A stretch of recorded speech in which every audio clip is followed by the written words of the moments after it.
말씀은 마태복음 14장 1절에서 12절의 말씀으로 읽어드리겠습니다. 신약성경 24페이지 마태복음 14장 1절에서 12절의 말씀입니다. 함께 읽도록 하겠습니다. 그때 공공왕 헤롯이 예수의 소문을 듣고 그 신하들에게 이르되 이는 세례 요한이라. 그가 죽은 자 가운데서 살아났으니 그러므로 이런 능력이 그 속에서 역사하는도다 하더라. 전에 헤롯이 그 동생 빌립의 아내 헤로디아의 일로 요한을 잡아 결박하여 옥에 가두었으니 이는 요한이 헤롯에게 말하되 당신이 그 여자를 차지하는 것이 옳지 않다 하였습니다.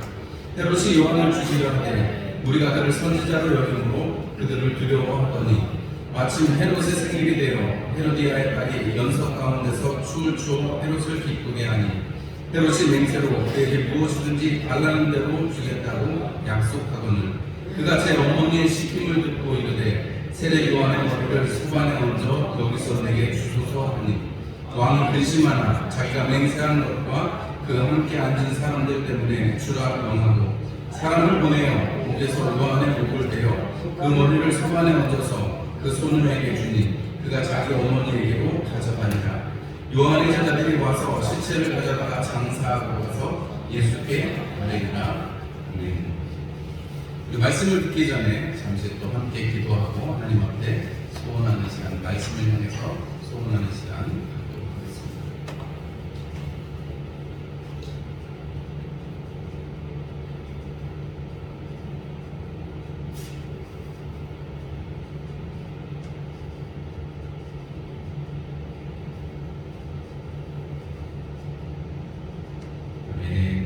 우리 옆에 있는 분들과 인사 나누시겠습니다. 잘 오셨습니다.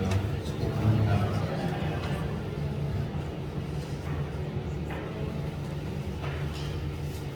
우리 멀리 계신 분들한테도 손을 들어서 인사 나누시겠습니다. 벌써 2월 첫 주일입니다. 지난주 월요일 1월 30일 날에 마스크가 해제가 됐는데 마스크를 다 쓰고 다녀가지고 외신에 났다죠. 한국 사람들은 쓰지 말라고 하는데 열심히 쓰고 다니고 왜 그러는지 모르겠다고 외신에 났다는데 쓰시는 거 나쁜 거 아니니까 사람들을 많이 만나시거나 이런 일을 하셔야 되거나 몸의 건강을 위해서는 겨울철에는 마스크 쓰시는 것도 좋습니다. 공기가 워낙 안 좋잖아요. 미세먼지 같은 게 있으니까 쓰시는 것도 좋습니다. 코로나 때문에 겁나는 것보다는 본인들의 건강을 위해서 예배 시간에 쓰셔도 상관없으니까 그 때문에 뭐라고 할 사람 없이 자유롭게 하시면 되겠습니다. 아시겠죠? 네. 저는 벗으니까 너무 좋습니다. 제가 워낙에 땀이 많잖아요. 마스크 안에 땀도 막 이렇게 생기는데 없어져가지고 저는 좋습니다. 오늘 마태복음 14장 1절에서 12절의 말씀으로 소리는 살아서 라는 제목으로 함께 말씀을 나누려고 합니다. 오늘 말씀은 어떻게 보면 굉장히 끔찍한 사건이죠. 사람 머리를 쟁반에다 받쳐 움직이는 걸 생각을 해보면 참 끔찍한 사건입니다. 그런데 그 사건의 주인공이 누구냐면 세례 요한이죠. 예수님의 사촌이기도 하거니와 예수님의 친척이기도 하거니와 또 예수님 앞서 예수님이 오실 길을, 메시아의 오실 길을 광야에서 준비하였던 그 소리의 주인공이 바로 세례 요한입니다.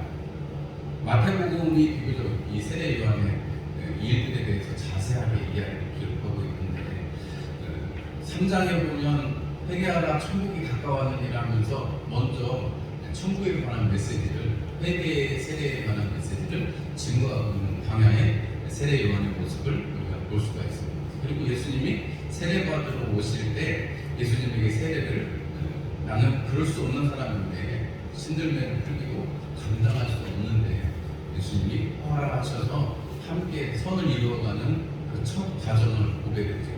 그리고 나서 4장에 가면 예수님께서 세례 요한이 옥에 갇히신 것을 보고 갈릴리로 물러가셨다가 이제 쭉 사역을 해나가시는 그런 장면이 나옵니다. 그러니까 세례 요한은 이미 그때 예수님 처음 사역 시작하실 때 그때 갇혔다는 걸 알 수 있죠. 그리고 옥에 상당한 시간을 갇혀 있었던 것으로 생각이 되집니다. 그리고 나서 우리 얼마 전에 11장에서 보면 11장에서 예수님이 계신데 세례 요한의 제자들이 와서 묻습니다. 세례 요한이 감옥에 있으면서 묻는 거죠. 제자들을 보내서 예수님, 우리가 다른 사람을 기다려야 되겠습니까? 라고 묻습니다. 그러니까 예수님께서 눈먼 자가 눈을 뜨고 저는 자가 걷게 되고, 이런 성경에 이사야 선지자가 이야기한 사건들이 일어나는 것을 가서 얘기를 해줘라 라고 말하는 것으로 예수님이 대답을 대신하면서 세례 요한에 대해서 평가를 하십니다. 여자가 낳은 자 중에서 이보다 더 큰 자가 없다라고 말씀을 하시죠. 세례 요한은 사실은 예수님이 메시아가 오시면 다윗의 왕국을 다시 세우실 줄로 알았을 줄도 모릅니다. 자기가 그렇게 목에 갇혀 있는데 예수님이 오셔가지고 얼른 새 나라를 건설하셔서 풀어줬으면 하는 생각이 있었을 수도 있겠습니다. 그런데 오늘 보면 14장에 보면 헤롯의 손에 죽은, 그리고 제자들의 손에, 그 제자들의 손에 장사되어진 세례 요한의 이야기가 기록이 되고 있습니다. 이 이야기가 마가복음에도 똑같이 기록이 되어 있고, 그리고 누가복음에도 똑같이 기록이 되어 있습니다. 세례 요한의 그 죽음이 엄청나게 중요하기도 한 것이고, 세례 요한이 이렇게 죽은 의인으로서 사람들이 선지자로서 참으로 그를 존중하고, 참 많은 사람들이 광야에까지 나와서 그 말씀을 듣고 회개의 세례를 받았었는데, 그 세례 요한이 다른 일도 아니고 잘못된 것을 지적하는 것 때문에 죽임을 당하는, 의인이 죽임당하는 사건을 우리가 보게 되는 것입니다. 우리가 이 사건을 보면 예수님께서 의인으로 정말 하나님의 아들로서 하나님이 이 땅에 육신을 입고 오셨는데, 불의하지 않으신 분이 불의한 자들에 의해서 순교 당하시는 모습을 어떻게 보면 세례 요한이 그 길을 준비해 나가는데 죽음까지도 어떻게 보면 준비한 것으로 볼 수도 있겠습니다. 그리고 그렇게 많이 해석들을 하기도 합니다. 어쨌든 이 이야기는 1절부터 12절의 이 이야기는 헤롯이 어떻게 세례 요한을 옥에 가두게 되고 또 세례 요한이 어떻게 죽게 되었는지 그 사건을 통해서 이 세상에서 일어나는 일, 이 세상에 여러분 이 헤롯의 이 잔치 속에서 이 일이 일어나잖아요. 예수님께서 천국은 잔치와 같다고 말씀하시고, 예수님께서 지금까지 계속 해주신 얘기가 뭐예요? 천국은 그들의 것이다. 마음이 가난한 사람들, 의를 위해서 핍박받는 사람들, 그리고 내 말을 듣고 나를 쫓아오는 사람들, 그 사람들의 것이다 라고, 하나님의 뜻을 쫓아가는 사람들의 것이다 라고 예수님이 지금 쭉 말씀을 해주고 계신데, 제가 지난주에 말씀을 전하면서 여기까지가 어떻게 보면 일종의 한 단락이 끝나는 것입니다.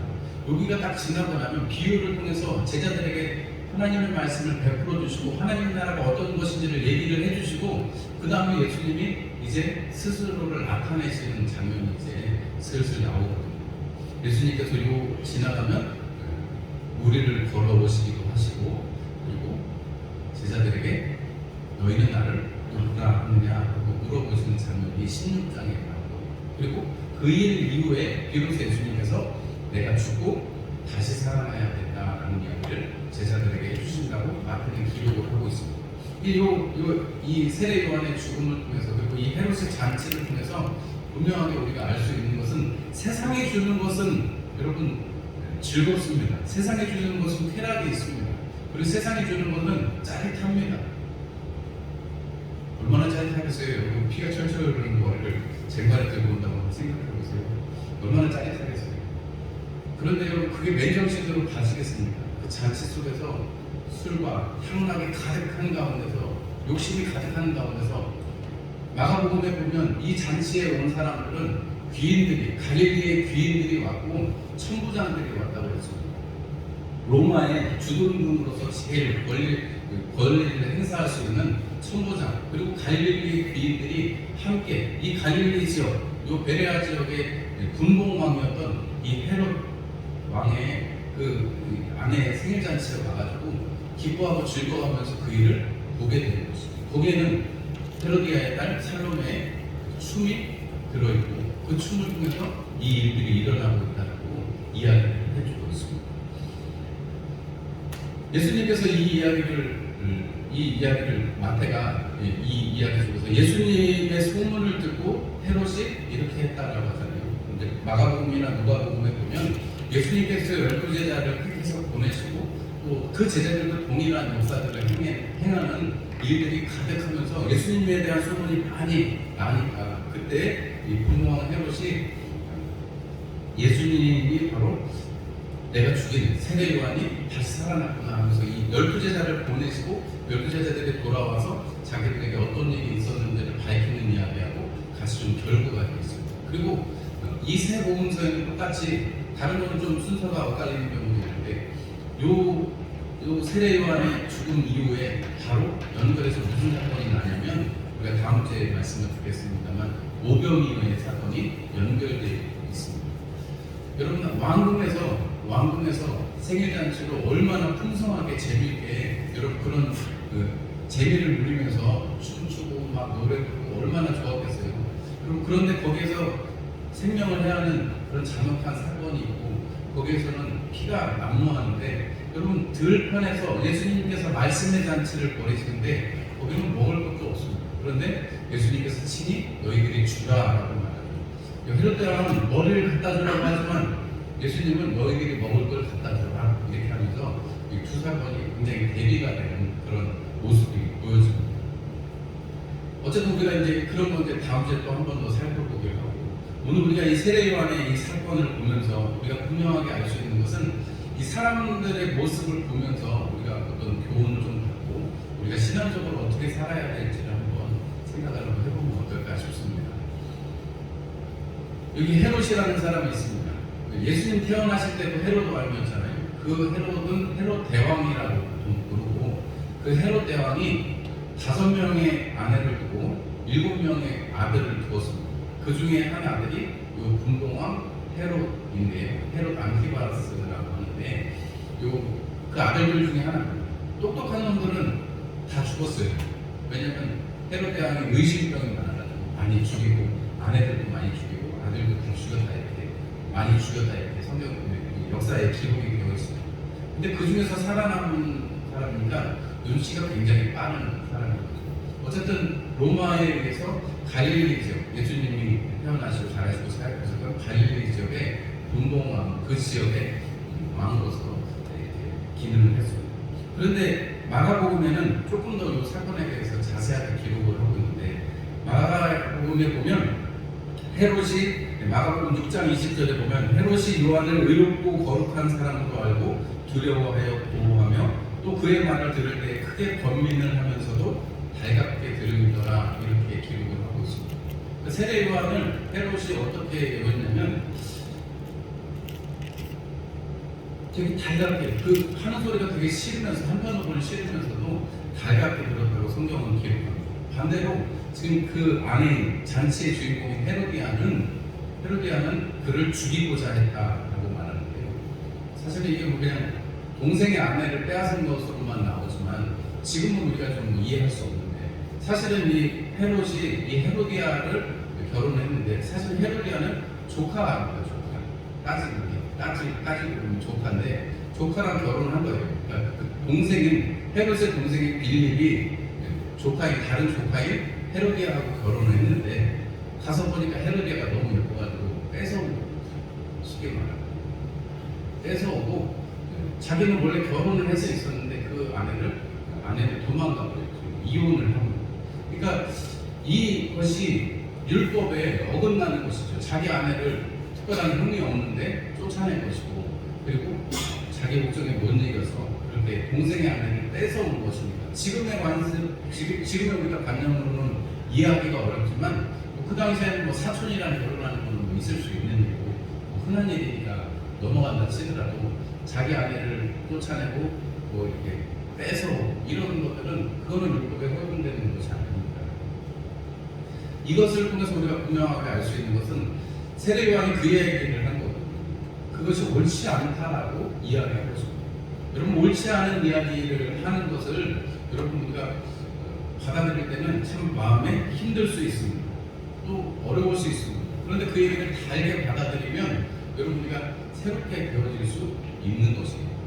헤롯이 이렇게 세례 요한을 두려워하기도 하고 그 사람의 말을 달게 듣기도 하고 어쨌든 헤로디아가 이 분을 품고 있고 19절에 마가복음 6장 19절의 말씀에는 헤로디아가 요한을 원수로 여겨서 죽이고자 했지만 그러지 못한 것은 헤롯이 그를 보호하고 있었기 때문이다라고 말합니다. 그러니까 헤로디아가 죽이려고 했는데 오히려 헤롯이 세례 요한을 잡아서 감옥에다 가둬둔 거죠. 가둬둬서 어떻게 보면 살린 거나 마찬가지입니다. 그런데 오늘 이 일이 일어난 거예요. 이 사단이 일어난 것입니다. 잔치에서 살로메가 딸이 와서 의붓 딸이거든요. 쉽게 말하면 와서 춤을 추니까 사실은 춤을 출 만한 그런 일이 아니죠. 춤을 추는 건 무리가 해야 되는 일인데 그 딸이 아직 제대로 잘하지도 않은 딸이 와서 거기서 춤을 춰서 모든 사람들을 기쁘게 하고 이 헤롯의 마음이 기쁘게 된 것입니다. 그 춤춘 것을 보고 나라의 반이라도 달라고 하면 내가 죽여달라고 할 정도로 이게 왕이 제정신으로 나오는 얘기가 아니죠. 아마 이렇게 술에 취하고 잔치에 여운이 취해서 아마 그랬을 것입니다. 내가 나라의 절반이라도 주겠다 했더니 이 살로메가 나가가지고 어머니 헤로디아에게 묻습니다. 어떻게 뭘 구할까요? 했더니 가서 세례 요한의 머리를 달라고 합니다. 이 얘기를 들었을 때 이 헤롯 왕이 민중들을 두려워하지만 자기가 한 말이 있잖아요. 귀인들 앞에서 또 천부장 앞에서 한 말이 있잖아요. 자기가 왕인데 왕으로서 아주 그냥 얘기하는 그 이야기를 지키기 위해서 가서 각오하라 해서 참수당하는 일이 일어나요. 또 여기에 한 인물들이 있습니다. 헤로디아와 살로메라는 어머니와 딸인데 자기가 잘못한 거 받아들이고 어떻게 좀 속죄를 하면서 사는 게 아니고 어떻게 해서든지 죽이려고 하고 딸을 통해서 여러분 이 헤로디아는 그 세례 요한의 목을 구하게 됩니다. 계속해서 독심을 품고 있는 거죠. 뭐 그럴 수밖에 없겠습니다. 왜냐하면 자기가 잘못했다고 하는데 자꾸 욕하는데 좋을 일이 없죠. 근데 어떻게 보면 그냥 뭐 개가 짖나 보다 하고 그냥 지나가도 될 터인데 헤로디아는 그게 마음에 남아가지고 하는 거예요. 이 사람들은 하나님을 믿는 사람들이 아닙니다. 어떻게 보면 하나님 이 사람들은 이동의 사람들인데 어떻게 보면 이 먼 그 관계는 있을지 몰라도 하나님의 약속에 들어온 사람들은 아닙니다. 이 사람들이 그 지역에 이스라엘 지역에서 분봉왕으로 살아가고 또 그 안에서 살아가지만 하나님에 대해서 큰 의식을 하고 사는 것이 아니겠죠. 그러니까 그런 일들을 행할 수 있는 것일 것입니다. 헤로디아는 그렇게 사는 삶뿐만이 아니라 자기가 그렇게 사는 걸로 모자라서 결국 그 어린 딸에게 생명을 요구하는, 그럼 그거를 나한테 소반에 맞춰서 머리를 주세요 하는 그 일을 시키고, 여러분 생각을 한번 해보세요. 그걸 들고 어머니에게로 갔다고 생각을 들고 가잖아요. 그런 일을 시키고 그런 일을 행할 수 있는 보통의 모녀지간이 아닌 것이죠. 이 사람들은 철저하게 자기들의 생각과 자기들의 감정에 충실하고 자기 계획에만 충실한 사람들입니다. 그리고 이 일들이 일어나는 사건들을 보면 거기에 둘러싸 많은 사람들도 있습니다. 귀인들도 있을 것이고 천부장도 있을 것인데 여러분 그 사람들은 아무것도 하지 않습니다. 오히려 그 사건을 즐기는 사람들이 있습니다. 여러분 이것이 세상에서 일어나는 일일 것입니다. 역사적인 연구에 의하면 이 헤로드의 궁이 있는 곳하고 이 헤롯의 궁이 있는 곳하고 세례 요한이 갇혀 있는 감옥하고는 상당히 먼 거리라고 생각이 되진대요. 상당히 먼 거리로 생각이 되지는데 뭐 말을 달려서라도 몇 시간씩 왔다 갔다 해야 되는 그런 거리인데 그 잔치가 벌어지면서 계속해서 그 세례 요한의 목을 기다리고 할 때 그 많은 사람들은 무슨 얘기를 했을까요? 세례 요한의 목을 살리거나 세례 요한의 생명을 살리거나 그런 어떤 뭐 좋은 일을 이야기하는 게 아니라 계속해서 먹고 마시고 여러분 자기들의 유흥을 위해서 살아가고 있는 그 많은 사람들, 옳지 않은 일에 대해서 세례 요한이 어떤 법을 어긴 게 아니잖아요. 그리고 세례 요한이 그냥 왕에게 당신은 잘못했습니다 하는 이야기를 한 것뿐이지 그것이 어떤 실정법을 위반한 것은 아니고 죽일 만한 죄도 아닙니다. 여러분 지금도 그렇지만 예전에도 사형을 함부로 행하는 게 아니거든요. 그런데 그냥 그 목을 달라고 하는데 자기 체면 때문에 그리고 자기가 말하는 것 때문에 그걸 줄 수밖에 없고 주라고 명령하는 헤롯의 모습이 있고 거기에 아무 사람도 그것은 옳지 않다. 하다못해 천부장도 그렇고 귀인들도 그렇고 그것은 법에 맞지 않는다고 말하는 사람이 아무도 없습니다. 여러분 이게 세상에서 일어나는 일들입니다. 세상에 잔치가 벌어지면 일어나는 일들입니다. 여러분, 사단이 이 안에서 역사하고 있다는 사실을 알아야 돼요. 여러분, 사단이 사람들의 욕심을 부추기고 개인의 욕심을 부추기고 그 욕심으로 끝없이 쾌락을 추구하게 해서 여인을 취하게 하고 동생의 것을 빼앗고, 여러분, 거기에서 뭐 지나서 그것을 잘못되었다고 하니까 거기서 복심을 끊고 계속해서 그 마음에 칼을 달고 어떻게 해서든지 죽이려고 하는 헤로디아나, 그 말을 아무런 어떤 가치 판단 없이 엄마가 시키니 그대로 하는 이 살로메나, 뭐 살로메도 나중에 역사 속에서 모습이 좋지 않습니다. 할아버지랑 결혼하게 되고, 그 관계는 할아버지인데 할아버지랑 결혼하고 결국이 좋지 않다, 이런 역사의 기록들이 있는 것을 보면, 이들 물론 이제 헤롯도 나중에 이혼했던 그 아내의 그 나라에서 와서 전쟁에서 지웁니다. 그래서 왕에서 쫓겨나고 되게 복잡합니다. 근데 뭐 그런 얘기는 역사 속에 있는 이야기니까 뭐 넘어가고, 우리가 분명한 것은 이 가운데서 사단이 사람들의 욕심을 주장하고 사람들의 그 욕심이 정말로 자기가 요구하는 것, 자기가 추구하는 것, 그거에 빠져서 사람들을 어떻게 만들어요? 이렇게 죽음, 한 사람의 죽음, 의로운 사람의 죽음, 사람들이 하나님의 말씀을 따라서 살아가는 것에 움직일 수 있도록 한 이 세례요한을 죽이는 일에 쓰임받는 것을 보게 됩니다. 여러분, 이 사단이 여러분 이렇게 역사하고 여러분 죽음으로써 끝나는 것 같지만, 사실 오늘 1절에 어떤 이야기가 되는 거예요? 예수님이 하시는 이야기, 예수님께서 행하시는 일, 제자들이 나가서 복음을 전파하는 그 일 때문에 헤롯이 예수님의 소문을 듣고 뭐라고 생각했냐면, 세례요한이 살아났구나라고 생각을 하는 거예요. 세례요한의 그 영이 역사하는구나라고 생각을 하는 거죠. 그리고 여러분, 세례요한의 그 일 때문에 예수님을 보고자 했다라고 마가복음에 기록을 하고 있습니다. 이 일을 통해서 우리가 이 세례요한의 죽음을 통해서 우리가 분명하게 알 수 있는 것은, 이 소리가 세례요한이 했던 소리, 당신이 잘못됐습니다라고, 당신 그것은 옳지 않습니다라고 했던 얘기가 이 헤롯의 마음속에 살아서 여러분, 예수님이 행하고 계신 천국이 가까웠다는 그 말씀과 제자들이 동일하게 행하고 있는 그 말씀, 그리고 제자들이 동일하게 귀신을 쫓아내고 병들을 고치는 그 장면을 통해서 바로 하나님께서 역사하시는 것을 보게 되는구나라는 것을 헤롯이 경험했다는 것입니다. 헤롯이 알게 되는 것입니다. 여러분, 이 일을 통해서 우리가 소리는 살아서 계속해서 역사하고 사람들의 그 양심에 남아있다는 사실을 알 수 있게 됩니다.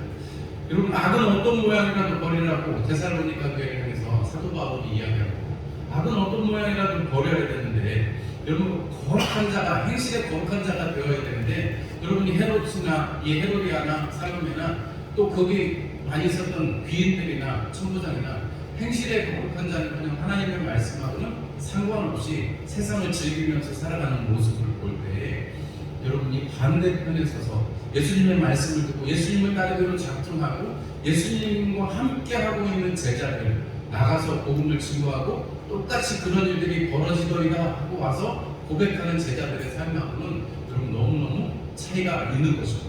그리고 예수님을 쫓아서 광야에 와서 예수님의 말씀을 들으려고 이제 나오는 그 수많은 사람들, 예수님께서 축사하시고 떼어주셔서 오병이어의 기적으로 수많은 사람들이 먹고 마시는 여러분 그 기적을 경험한 사람들하고 여러분 어떤 것의 차이가 있겠습니까? 어떤 소리를 듣느냐는, 어떤 소리가 들려오고 그 소리에 청종을 하느냐 하는 것입니다. 여러분, 그것이 우리에게 중요합니다. 여러분, 몸은 죽여도 영혼은 죽이지 못하는 하나님들, 못하는 이 세상 사람들을 두려워할 것이 아니라 여러분 몸과 영혼을 능히 멸하실 수 있는 여러분 그를 두려워하라고 예수님은 마태복음 10장 28절에 말씀하십니다. 우리가 여러분 그리스도 안에서 살려고 하면 박해를 받을 수 있고 어려움도 있을 수 있습니다. 그러나 말씀의 살기를 사모하는 사람, 소리가 살아서 역사하는데 여전히 그 가운데서 여러분 아무런 헤롯이 그 다음에 무슨 회개를 하거나 헤롯이 그 소리가 들려도 여러분 어떤 일이 역사가 일어나지 않습니다. 여러분 말씀을 우리가 받아들이고 말씀을 우리가 그 가운데서 어떻게 행동하느냐에 따라서 우리가 삶이 이루어져 가는 것입니다. 얼마 전에 작년에 이제 우리 백집사님이 병원에 입원하셔서 신방을 갔거든요. 근데 제가 이제 마트에 가가지고 논사님이 홈플러스에 가서 포도를 2상자를 샀어요.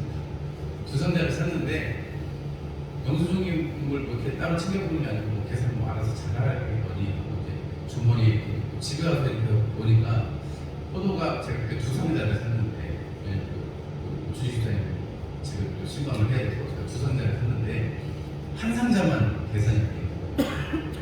여러분 완전 이득이죠. 두 상자 샀는데 한 상자만 계산을 했으니 얼마나 제가 기분이 좋아요. 한 상자만 계산이 됐습니다. 그래서 뭐 얼마 안 하는 돈이지만 제가 양심의 소리가 있는 거예요. 가서 빨리 계산을 해라. 빨리 계산을 해라. 그래서 제가 여기서 논산에 뭐 일이 있어서 가면 모르지만 그거 계산하자고 가기는 참 그렇잖아요. 하루 이틀 제가 미뤘는데 하루 이틀 미룬 게 아니고 한 달 반이나 미뤄가지고 얼마 전에 제가 가서 계산을 했습니다. 제가 가서 도와주는 거기다 가가지고 제가 영수증으로 제가 두 상자를 산다고 말을 하고 그걸 다 올려놓는 게 힘드니까 한 상자만 계산하면서 두 상자입니다 이렇게 말을 했는데 마스크 쓰고 있어서 그런지 잘 못 알아들으시고 한 상자만 계산한 것 같다고 제가 한 상자를 계산을 해달라고 했어요. 그래서 한 상자를 잘 계산을 했습니다. 그 사람은 저한테 미안하다고 저는 제가 말을 제대로 잘 못해서 그런가 봐요. 마스크 때문에 안 그랬을 것 같아요. 미안합니다.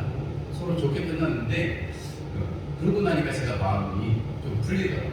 왜냐하면 하나님이 진작에 빨리 갔다 올 걸 그랬나 봐요. 근데 여러분 더 좋은 거는 자기네가 계산을 잘 못해서 그래가지고 5,000원 무상권을 주래요. 저는 일주일 동안 한 달 반 동안 기다리고 5,000원을 바꿨습니다. 그렇게 잘한 건지 안 한 건지 모르겠습니다만 제가 마음에 하나님께서 이거 빨리 가서 해결을 해라 하는데 제가 순종하지 못했는데 순종한 순간에 5,000원짜리 상품권이 생겨가지고 이득이 생겼어요. 그리고 제가 이게 굉장히 적합한 비유인지 예인지는 모르겠습니다만 여러분 하나님께서 우리에게 말씀하시고 우리의 양심을 통해서 또 하나님의 말씀을 통해서 우리에게 교훈하시는 것들이 있습니다. 여러분 소리가 하나님의 말씀이 살아서 역사하신다고 그 말씀이 살아 운동력이 있어서 볼수록 진짜 쪼개기까지 하는 하나님의 말씀이라고 이야기합니다. 여러분 그 하나님의 말씀이 육신이 되어 이 땅 가운데 오신 분이 예수 그리스도시라고 성경은 증언합니다. 여러분 우리가 예수를 믿는다면 여러분 예수를 따라서 살아가는 것이고 우리가 하나님의 나라를 소망하는 사람들이라면 적어도 우리 안에서 하나님의 말씀이 이야기하실 때 소리가 살아서 역사할 때 그 말씀이 살아서 역사할 때 여러분 개소리가 되면 안 되지 않겠어요? 여러분 헤롯은 그 소리가 살아서 역사하고 헤롯이 세례요한이 당신이 옳지 않습니다. 당신이 하나님의 말씀에 그릇되게 행했습니다. 당신이 동생의 아내를 취한 것은 잘못입니다라고 했을 때 여러분 그때 여러분 그 이야기를 들었더라면 아니면 그 이후에라도 예수님의 이 소문을 듣고 세례요한의 그 얘기 생각나서 만약에 돌이켰다면 헤롯의 삶이 조금 더 달라질 수도 있지 않았을까요? 물론 역사적인 과정입니다. 그러나 분명한 것은 여러분 하나님의 말씀을 듣고 하나님의 말씀을 마음에 심고 살아가는 사람들은 여러분 천국이 심겨지면 어떻게 돼요? 여러분 변화를 일으킵니다. 자라갑니다. 그리고 여러분 그것이 내 모든 가치를 통틀어서라도 바꿀 만한 것입니다. 여러분 그런데 그 천국을 가지지 못하는 사람, 소유하지 못하는 사람들이 여기 있습니다. 세상 속에서 먹고 즐기고 향락을 위해서 살아가지만 쾌락을 위해서 살아가지만 하나님의 나라하고는 상관없는 사람들이 여기 있습니다. 오로지 자기 욕심과 자기의 생각대로만 살아가는 사람들이 여기에 있습니다. 여러분 어떻게 살아가시기를 소망하십니까? 여러분 하나님의 말씀은 살아있고 운동력이 있는데 그 말씀이 이때서 살아가시겠습니까? 아니면 죽고 피 흘리고 여러분 희생밖에 없는 그곳에 여러분들이 서 계시겠습니까? 여러분 우리가 하나님이 살아계시고 그 말씀이 살아서 역사하신다는 것을 믿고 고백하신다면 여러분 안에서 내주하시고 역사하시고 여러분들의 하나님의 자녀 삼았다고 인쳤다라고 말씀하시는 그 성령님의 역사가 여러분 안에서 날마다 역사하셔서 크게 소리 지르셔서 소리 내셔서 여러분 하나님의 은혜를 감사하고 찬송하시는 여러분들이 되시기를 주님의 이름으로 축원합니다. 여러분 주님은 여러분 안에서 역사하실 것이고 여러분을 통해서 역사하실 것입니다. 우리 함께 찬송 드리겠습니다. 찬송 320장 찬송 함께 드리겠습니다.